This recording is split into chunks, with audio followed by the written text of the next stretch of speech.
Good morning po mga kababayan. Naiinip na ba kayo? Nakakalungkot, nakakainip, sobra, grabe. Mahigit na tayong isang buwan na nakakulong sa ating mga bahay. Ngayon po, dahil walang magawa, ay nag-iisip kami ng mga bagay na pwedeng maitulong sa ating mga kababayan. At alam nyo ba, sa isang nabalitaan ko, merong isang matandang babae na siya ay very prone sa sakit na laganap ngayon. Mahina ang kanyang resistensya. Mag-isa lang po siya sa bahay. Meron siyang anak na nasa ibang bansa. At natatakot siyang lumabas para mamalengke. Kaya ang ginagawa niya po, utos na lang siya ng tagabili ng kanyang pagkain. Naglalagay siya ng bangko sa kanyang harapan. Ilalagay niya dun yung pera at saka yung listahan ng mga bibilhin. At pagdating, kukunin niya lang din yon. Ngayon po, alam niyo po ba na itong matanda na ito ay nabalitaang nag-positive sa coronavirus? Ngayon po ang tanong, bakit nangyari yung bagay na yun? Samantalang nandun na yung kanyang pag-iingat, hindi na nga siya lumabas. Ngayon po, ay meron kaming mga ilang tips na pwedeng gawin kapag tayo ay, dahil hindi naman pwedeng namamalengke tayo araw-araw, namamalengke tayo ng ating kakainin. So kailangan natin mag-ingat. Kaya meron po kaming, ito po yung naisip namin na gawin para kami makapag-ingat kung kami ay lumalabas ng bahay.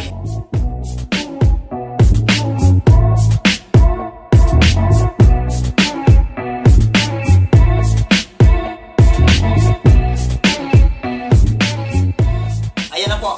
Nay Bet, nandiyan ka na? O ayan po, nandiyan po si Nanay Bet. Galing po siya sa palengke at ito po yung ginagawa namin kapag namamalengke. Nay, halika. Lagay mo muna lahat yung mga gulay dyan at saka mga prutas. Ayan po. Ayan po. Lagay po. Kailangan mo muna ilagay natin yung mga prutas at saka yung mga gulay dito sa palanggana. Na yung gulay pa. Ayan.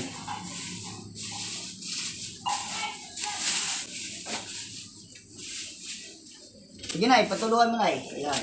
Ayan, ganyan. Ayan. O. Ayan. Kailangan natin munang banlawan ng gusto. Naiperan ng isang saging o kaya saging, yung saging. Ayan. Kagaya po ng saging na ito. Ito po ay nasa pamilihan. Hindi natin alam kung sino ang infected ng virus. Ngayon po, pwede itong matalsikan ng taong infected ng virus. Ngayon, kapag po ito'y hindi natin hinugasan at kinuha kagad, at nahawakan natin yung labas na maaring ito'y may talsik may tilamsik ng infected ng virus. Ngayon tayo, alam niyo naman, may mannerism tayo. Pagka natin ay humahawak tayo sa mukha, sa bibig, sa mata, nahawakan na natin yung prutas na infected na merong natilamsikan. Kaya kailangan po natin hugasan muna yung ating mga panindang binili sa palengke. Ayan. Nayo. Ayan. Kung mapapansin po natin, nakagwantes si nanay, di ba? Nakagwantes siya. So, pag bibili po tayo, kailangan nating nakagwantes. Kasi, para maproteksyonan din yung ating kamay na lagi natin inahawak kung saan-saan. Ayun po. Ayun. Ngayon po, ito ang sunod. Kita nyo po yung barya. Okay, sige. Ayan. Nakita po natin yung mga barya, di ba? Yung mga barya po ay hinugasan. Ganun din po kasi pwede siyang natilamsikan na may virus na infected ng virus. Okay. So, ayun po, yung barya. Ngayon, speaking of money, isang tips lang po na kung bibili tayo, hanggat maaari, para wag na tayong tumanggap ng sukli, ay hanggat maaari, exact amount lang po yung ibayad natin sa mga nagbibenta. Para wala na pong sukli kasi hindi po maaaring infected ng virus yung mga sinusukli sa atin. At ayun po, next, yung plastic tsaka yung guantes, tapon mo na sa basurahan. Ayan. So po, ayun po.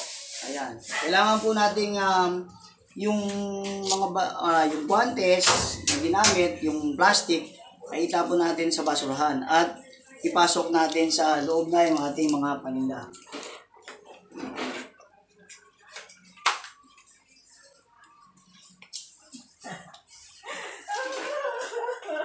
Pagod ka na, Nay?